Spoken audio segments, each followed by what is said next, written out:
ඉන්දියාවේ පැවති ප්‍රවීණයන්ගේ ආසියාතික මලල ක්‍රීඩා උළෙලේ කිලෝමීටර් 5 ඇවිදීම තරඟයෙන් දඹුල්ල මූලස්ථාන පොලිසියේ සේවය කරනු ලබන කාන්තා පොලිස් කොස්තාපල් නිරෝෂානි කුමාරි මහත්මිය තුන්වන ස්ථානයේ හිමි කරගෙන එහි ලෝකඩ පදක්කම පසුගිය 7 වන දින හිමි කරගෙන තිබෙනවා.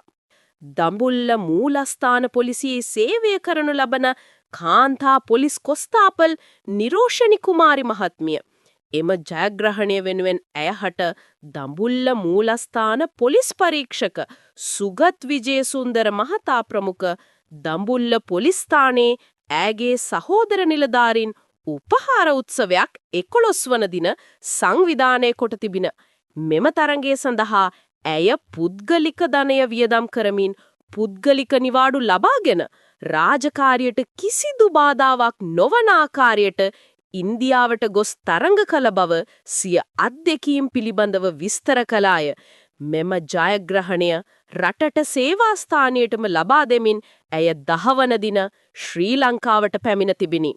ආසියාතිකයේ ශ්‍රී ලංකා නම රැන්දූ නිරෝෂණිට පොලිස් දෙපාර්තමේන්තුව වෙනුවෙන් දඹුල්ල පොලිසියෙන් උපහාර 2025 11/7 දින ඉන්දියාවේ පැවති ප්‍රවීණයන්ගේ ආසියාතික මලල ක්‍රීඩා උළෙලේ කිලෝමීටර් 5ක් ඇවිදීම තරඟයෙන් දඹුල්ල මූලස්ථාන පොලිසියේ සේවය කරනු ලබන කාන්තා පොලිස් කොස්තාපල් නිරෝෂානි කුමාරි මහත්මිය තුන්වන ස්ථානය ලබා ලෝකඩ පදක්කම හිමි කරගෙන තිබෙනවා.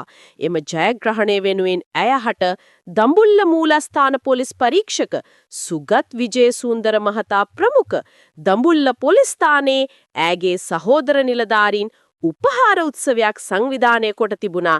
මෙම තරඟය සඳහා ලොව රටවල් 16ක ක්‍රීඩිකාවෝ තරඟවේදී තිබිනි. ඒ අනුව ශ්‍රී ලංකාව නියෝජනය කරමින් තරඟවේදුණු ශ්‍රී ලංකා පොලිසියේ පොලිස් කොස්තාපල්වරිය වන නිරෝෂණි කුමාරි ක්‍රීඩිකාව සපත්තු 2 නොමැතිව මේස් 2 පමණක් භාවිතා කොට තරඟ කිරීම විශේෂත්වයකි.